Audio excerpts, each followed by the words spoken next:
Toma aliento, el espacio donde tu perspectiva de salud emocional y mental será más clara.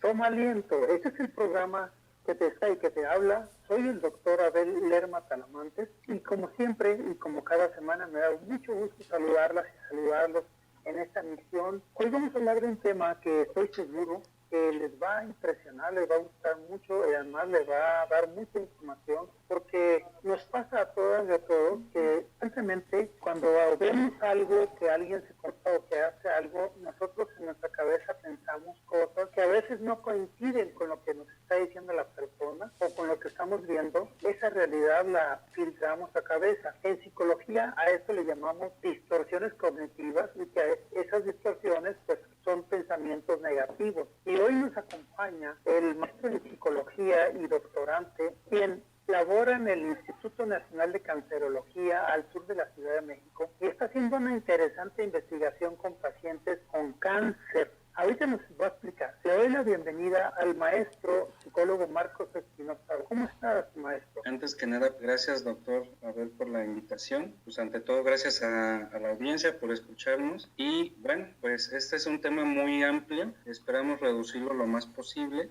Platícanos, por favor, primero, a grandes rasgos, ¿qué estás haciendo ahorita en tus investigaciones en el doctorado? Para que nuestros radioescuchas y radioescuchas en general tengan una idea de qué hace un investigador en psicología. Bien, lo que estamos haciendo actualmente en el Instituto Nacional de Cancerología es una intervención cognitivo-conductual en pacientes que tienen cáncer de próstata. En efecto, este grupo de pacientes, derivado de mis estudios en la maestría, pues se identificó que tienen muchos problemas tanto emocionales como físicos, derivados pues de los tratamientos y de la misma enfermedad. Entonces, lo que primero, gracias que el doctor también me ayudó a hacer, unos análisis estadísticos donde se evidenció que estos pacientes pues requerían una intervención psicológica. Derivado de ello, entonces, actualmente en mis estudios de doctorado lo que estamos haciendo es hacer una validación cultural de una intervención que ya se ha utilizado en otros países y que ha tenido buenos efectos en estos pacientes. Muchas gracias, Marcos. Me gusta mucho que hayas hecho un resumen de un poquito de lo que estás haciendo ahorita en tu doctorado como consecuencia de una excelente maestría que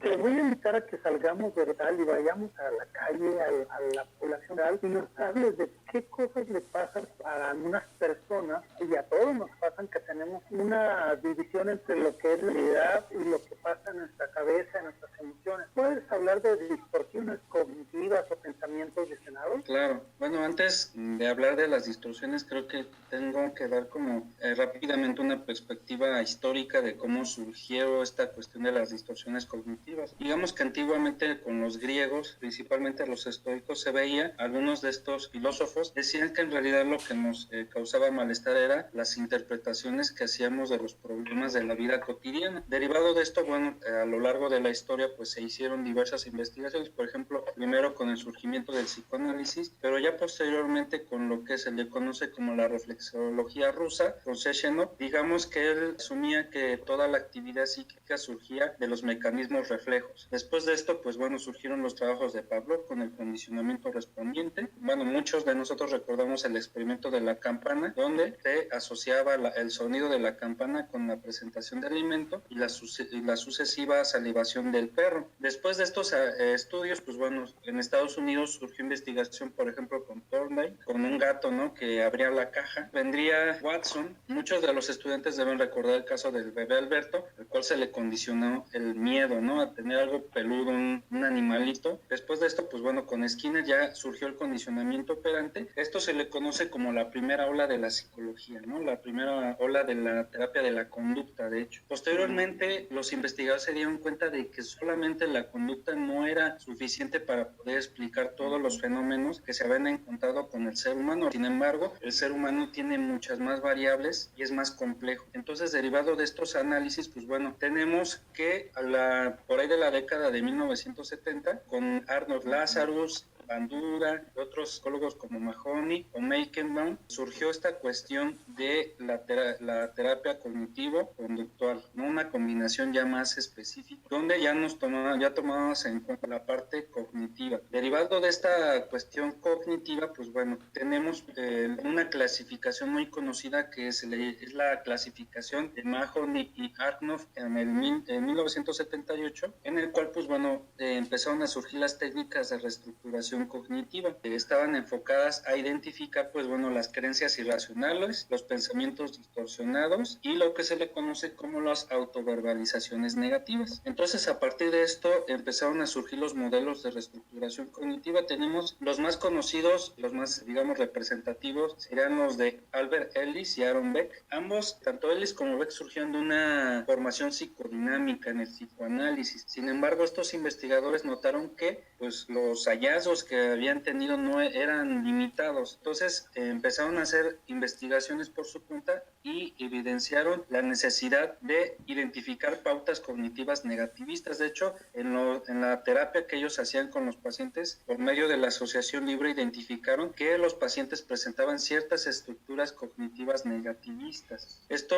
implicaba una distorsión de la realidad, en el cual adoptaban un punto de vista negativo sobre sí mismos, sobre los otros o sobre el mundo. Eso ya después se le llamaría la tríada cognitiva, pero básicamente tiene que ver con esto, ¿no? Que desde que el surgimiento de la humanidad se ha ido evidenciando, pero también negando a veces pues esta parte de la parte cognitiva. Entonces llegamos a un punto en el que identificamos con Beck, más específicamente lo que se le llama los pensamientos automáticos, es decir, aquellos pensamientos que se presentaban, las personas no eran conscientes de que eran pensamientos posiblemente distorsionados o negativos, y ellos, cuando se les preguntaba si estos pensamientos creían que eran funcionales, ellos veían que sí, o lo interpretaban así. Entonces, derivado de estos estudios experimentales que hizo Beck, bueno, empezó a desarrollar diferentes estructuras, lo que se le conoce como los esquemas cognitivos, y es algo que también se le llama los productos cognitivos. ¿Esto a qué se refiere? Bueno, son pensamientos o imágenes que resultan de la interacción con el medio, además de las creencias que puede llegar a tener la persona a lo largo de su vida, desde que está en el núcleo familiar, la interacción con las demás personas, la sociedad, se van creando estos esquemas y estas creencias. Estos son accesibles a la conciencia y son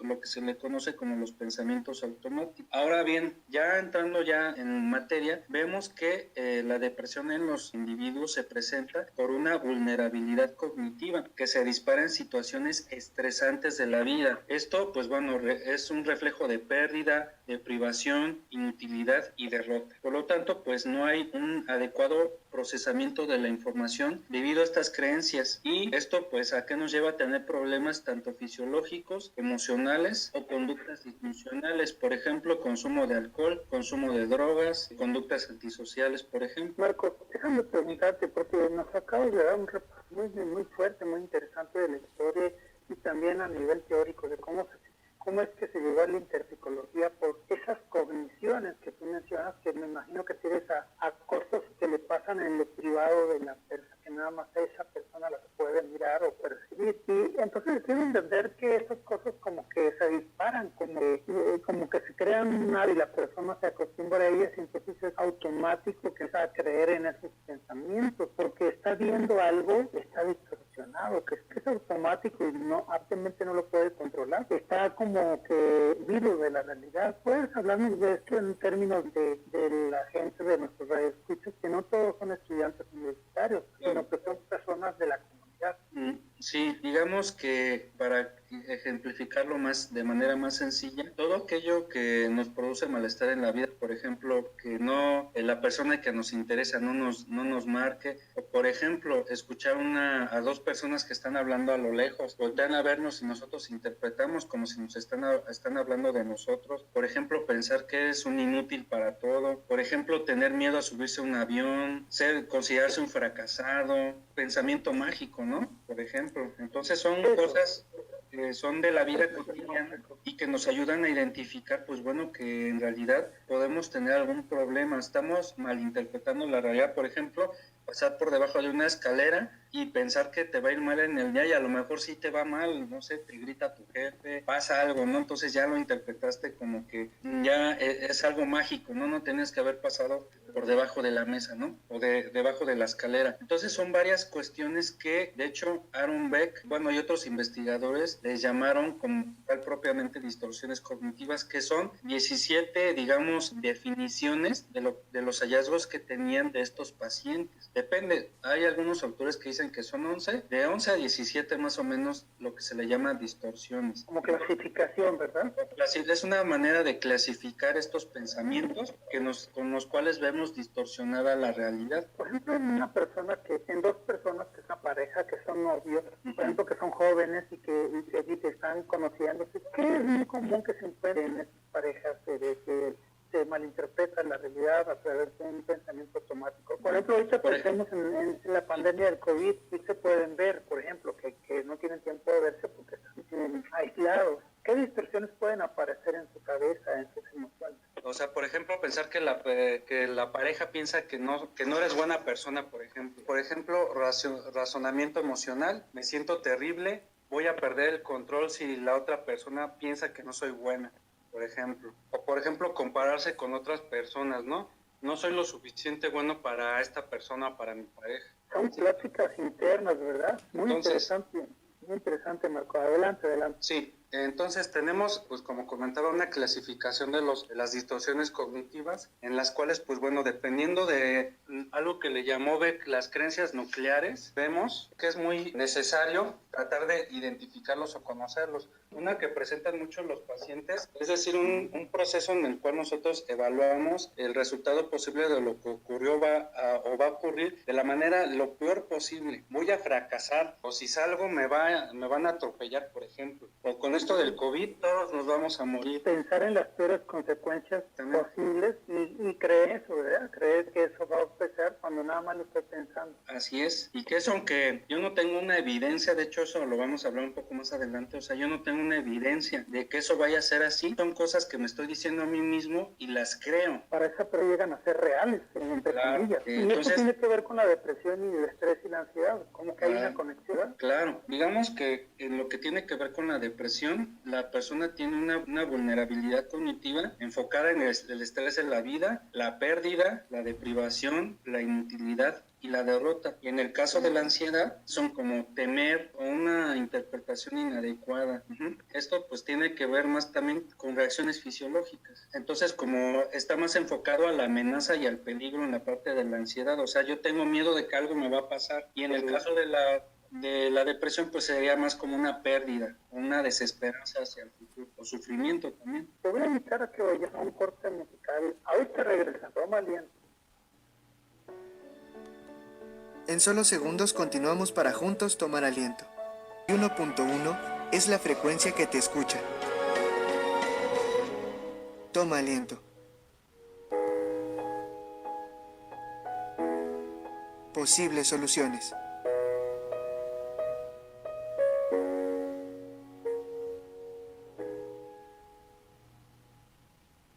Muy bien, soy el doctor Abel Lerma Talamante.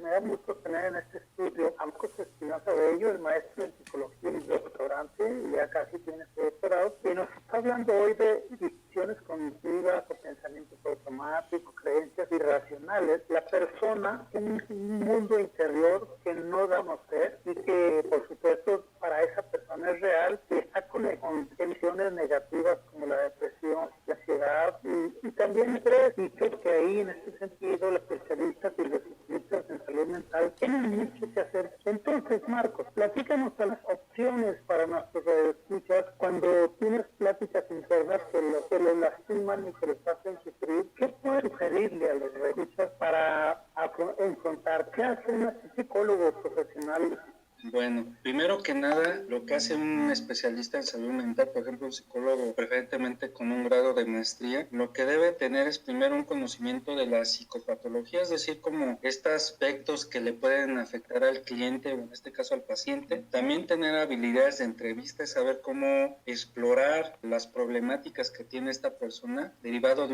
como una charla, digamos, con el paciente. También el terapeuta debe tener habilidades generales, por ejemplo, ser empático con la persona, ser genuino, escuchar, y también hay algunas habilidades específicas que debe tener el terapeuta, por ejemplo, conocimiento del modelo cognitivo-conductual, saber cómo colaborar con otros especialistas, por ejemplo, médicos, personal de enfermería. También debe tener pues la cortesía, ¿no? No ser brusco, no ser grosero con la persona. También tener, como comentaba hace un momento, habilidades para escuchar, ser lo más profesional posible, tener flexibilidad a la hora de dar la terapia o el tratamiento. Un componente muy importante es el humor. Entonces, aquí digamos que hay diversos autores. Por ejemplo, un libro que yo sugiero mucho es el de Terapia Cognitiva de Judith Beck. Digamos, de manera general podemos decir lo que debemos hacer es proporcionar una lógica al tratamiento o de lo que espera el paciente, no solamente sentarlo. Un médico nos decía, bueno, pues se toman un café y ya empiezan a hablar. No, lo que hacemos es dar un objetivo de tratamiento dependiendo de la problemática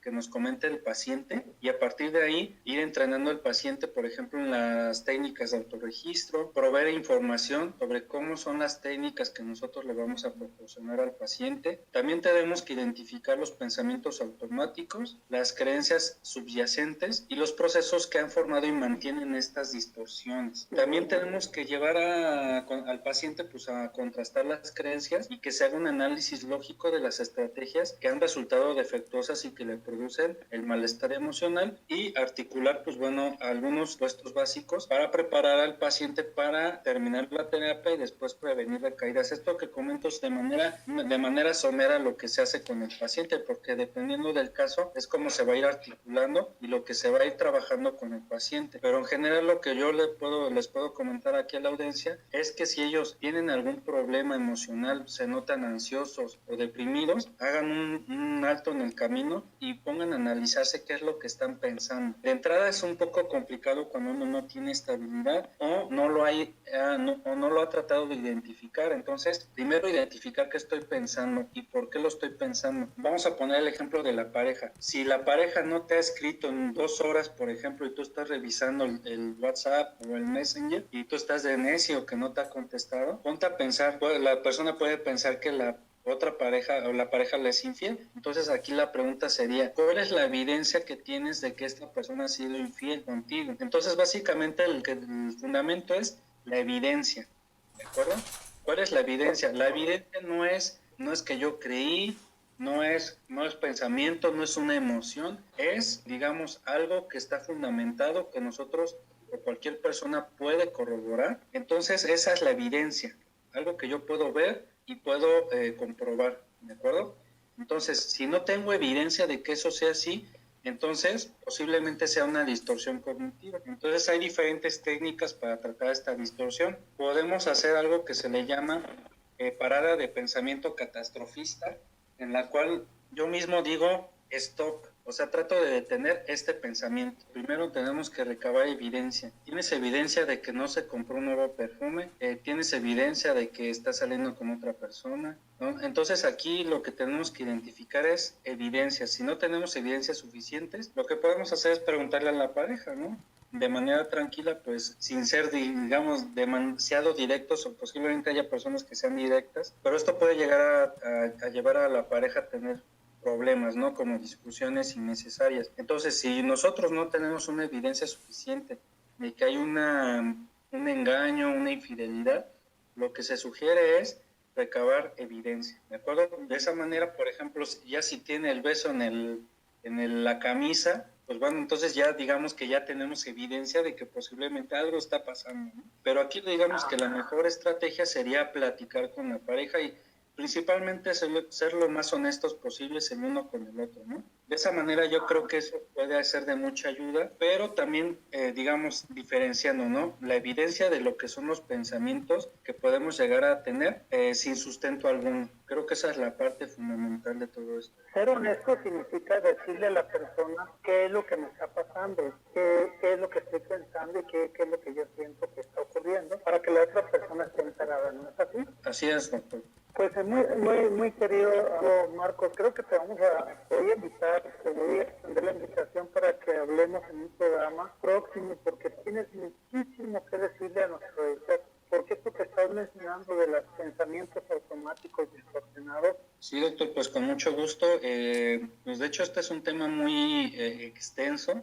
Y hay otras, digamos, terapias o tratamientos que son muy útiles para estas personas, ¿no? Entonces, pues podemos hacer otra comunicación, si a usted le parece bien, en alguna otra ocasión, que me invite, con mucho gusto ampliamos más el tema de distorsiones cognitivas, le ponemos distorsiones cognitivas segunda parte y trataremos de abordar dudas de la audiencia que llegaran a tener, por supuesto. A nombre de la Universidad Autónoma del Estado de Hidalgo y Radio Universidad Tulancingo, al ingeniero Víctor Sony y a nuestra doctora, la licenciada Ingrid Ibarra, y quiero invitar a nuestros radioescuchas a que visiten la página web de la Universidad Autónoma. Muchas gracias, maestro Marcos. Al contrario, gracias por la invitación, estamos a sus órdenes. Hasta la próxima.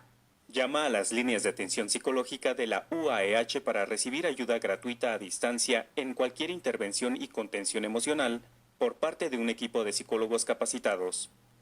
Marca al 771-72000 extensión 2136 o escribe a la página de Facebook SIGSA UAEH.